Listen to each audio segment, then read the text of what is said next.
नमस्कार दोस्तों, मेरा नाम है सौरभ और दोस्तों आज की इस वीडियो में मैं आपको सिखाने वाला हूं कि बिजली का बिल कैसे देखा जाता है। जब दोस्तों आपके घर पर बिजली की रीडिंग निकालने वाला आता है तो वो आपको एक बहुत लंबी चौड़ी कुछ इस तरह की पर्ची देकर चला जाता है, जिसमें कि दोस्तों हमारे बहुत से भाई और बहनें कन्फ्यूज़ हो जाती हैं कि इस बिजली के बिल में हमारा इस महीने का करंट बिल कितना है और पिछला बिल कितना है, इसमें हमारा नेम कहाँ पर है, इसमें हमारी अकाउंट आईडी कहाँ पर है, हमारा एड्रेस कहाँ पर है और ये टोटल बिल हमारा कितना है। तो इस तरह के दोस्तों बहुत सारे क्वेश्चंस उनके माइंड में आते हैं, लेकिन वो बिल को मतलब पूरी तरह से देख नहीं पाते हैं। तो इसी प्रॉब्लम का सलूशन आज मैं इस वीडियो में लेकर आया हूँ। तो दोस्तों आज मैं आपको इस वीडियो में इस जो आपके सामने सैंपल के तौर पर जो पर्ची है, इस पर्ची में जो भी डिटेल्स दे रखी हैं बिजली के बिल से रिलेटेड, मैं एक एक करके आपको सभी डिटेल्स बताने वाला हूं, जिससे कि दोस्तों आपको इन फ्यूचर कोई भी परेशानी नहीं होगी।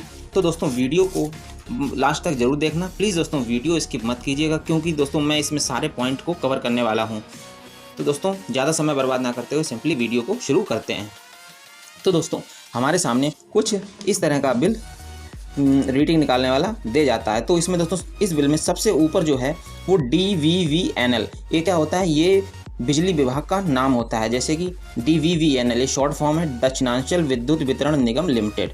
तो यहाँ पर जो टॉप पर दे रखा होता है ये विभाग का नाम होता है। फिर इसके बाद दोस्तों इलेक्ट्रिसिटी बिल का ये सेक्शन आता है। तो यहाँ पर डेट का जो डेट दे रखी है वो वही डेट दे रखी होती है जिस दिन बिल निकालने वाला बिल निकालता है, और जिस समय निकालता है वो यहाँ पर टाइम मेंशन किया हुआ रहता है। जैसे कि डेट जो है 25/7/2021 और साथ में जो समय है वो 5:02 और 6 का है। फिर दोस्तों यहाँ पर उसके नीचे बिल नंबर दे रखा होता है, जो भी आपका बिल नंबर है। इसे दोस्तों मैंने प्राइवेसी के लिए ब्लैक कर रखा है। तो दोस्तों इसके सामने जो नंबर होगा वही आपका बिल नंबर होगा, और साथ ही यहाँ पर बिल मंथ मतलब किस मंथ में आपका बिल आया है उस मंथ का नाम यहाँ पर दे रखा होता है। फिर अब बात करते हैं इसके नीचे अकाउंट आईडी। हमारे बहुत से भाई कंफ्यूज हो जाते हैं कि बिल में अकाउंट आईडी कहाँ है, क्योंकि जब वो ऑनलाइन बिल जमा करते हैं तो वहाँ पर अकाउंट आईडी उनको फिल करनी पड़ती है। तो यहाँ पर सबसे ऊपर अकाउंट आईडी के सामने जो भी नंबर्स दे रखे होते हैं यही आपके अकाउंट नंबर और अकाउंट आईडी होती है। तो और उसके साथ में दोस्तों यहाँ पर नीचे नेम, यानी कि जिस किसी के भी नाम जो कनेक्शन है बिजली का उसका यहाँ पर नेम दे रखा होता है। फिर उसके बाद यहाँ पर एड्रेस दे रखा होता है, जैसे कि यहाँ दे रखा है दक्ष कॉलोनी, बहादुरगंज, फर्रुखाबाद, और यहाँ पर पिन नंबर इसका दे रखा है UP इंडिया। तो यहाँ पर आप एड्रेस देख सकते हैं। तो यहाँ पर अकाउंट आईडी, नेम और एड्रेस इस सेक्शन में दिए रहते हैं। फिर इसके बाद आता है मीटर नंबर, मतलब आपका जो है मीटर नंबर कौन से नंबर का है वो यहाँ पर आपको मीटर नंबर शो किया हुआ रहता है, तो वो आप देख सकते हैं। फिर इसके बाद आता है कैटेगरी। कैटेगरी CAT इसका मतलब होता है कैटेगरी, और यहाँ पर LMV1 दिया है। तो दोस्तों कैटेगरी में दो टाइप के कनेक्शन होते हैं, पहला होता है डोमेस्टिक और दूसरा कॉमर्शियल। डोमेस्टिक जो कनेक्शन होता है वो दोस्तों LMV1 का होता है, और जो कॉमर्शियल होता है वो LMV2 का होता है। तो दोस्तों ये घरेलू कनेक्शन है में ये LMV1 का है। फिर इसके नीचे दे रखा होता है सेक्शन लोड, यानी कि अगर आप जानना चाहते हैं कि आपका जो बिजली बिल का कनेक्शन है वो कितने किलोवाट का है, तो यहाँ से सेक्शन लोड इसका मतलब यही बताता है कि आपका जो बिजली का बिल कनेक्शन है वो कितने किलोवाट का। तो यहाँ पर सामने शो कर रहा है 1 किलोवाट का है। फिर यहाँ पर आता है मैक्सिमम DMD, मतलब का मैक्सिमम डिमांड आपकी कितनी है, मतलब मैक्सिमम आप कितना यूज़ करते हैं, तो यहाँ पर दे रखा है 0.72। फिर उसके बाद आता है रीडिंग का सेक्शन। यहाँ पर आप देख सकते हैं रीडिंग, तो यहाँ पर प्रीवियस और प्रेजेंट दिखा रहा है, मतलब प्रीवियस की रीडिंग ये दिखा रहा है और प्रेजेंट की ये है। मतलब प्रीवियस में 1525 किलोवाट आवर, KWH का मतलब होता है दोस्तों किलोवाट आवर, 1525 किलोवाट आवर ये हमारा पिछला है, और प्रेजेंट में इस महीने का इंक्लूड होकर 1630 हो गया है। तो दोस्तों अब 1630 में से अगर आप 1525 घटा देंगे तो आपका करंट जो मंथ है उसकी जो यूनिट्स हैं वो निकल कर आ जाएंगी, जैसा कि यहाँ पर शो कर रखा है किलोवाट आवर यूनिट्स 105। तो 1630 में से जब आप 1525 को माइनस कर देंगे तो आपके यहाँ पर यूनिट्स निकल कर आ जाएंगी। फिर इसके बाद बिल्ड यूनिट्स, जो आपका बिल बना है वो 105 यूनिट पर बना है। फिर बिल बेसिस, तो वो ओके है।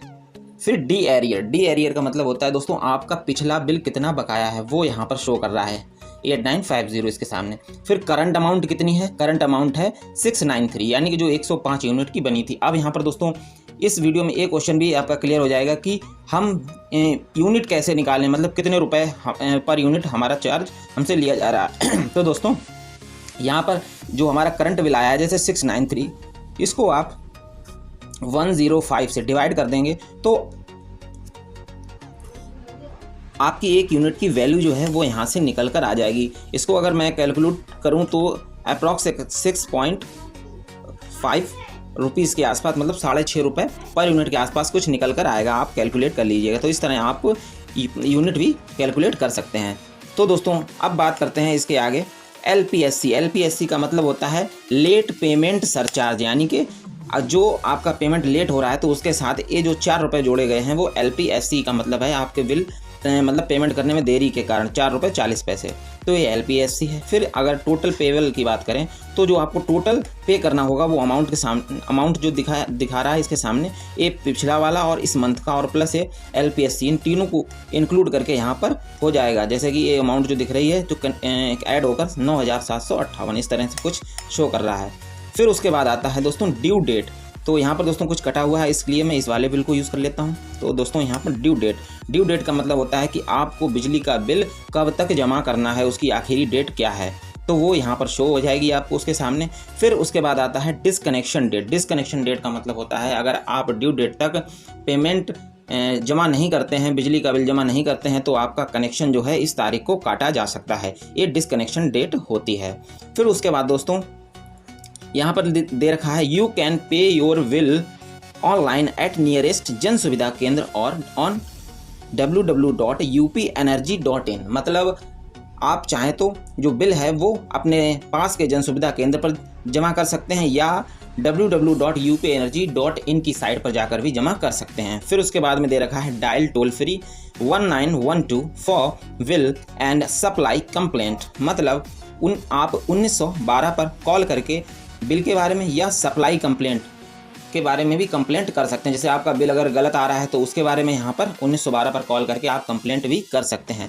आई होप दोस्तों आपको इस वीडियो से थोड़ी जानकारी मिली होगी। और दोस्तों वीडियो अच्छा लगा है तो प्लीज़ दोस्तों वीडियो को एक लाइक जरूर कर देना। और साथ ही दोस्तों अभी तक अगर आपने हमारे चैनल को सब्सक्राइब नहीं किया है तो भाई प्लीज़ चैनल को सब्सक्राइब भी कर देना, क्योंकि मैं ऐसी वीडियोज़ को लेकर आता रहता हूँ। तो दोस्तों आज के लिए इतना ही, मिलते हैं किसी नेक्स्ट वीडियो में किसी नेक्स्ट टॉपिक के साथ। तब तक के लिए दोस्तों जय हिंद, वंदे मातरम।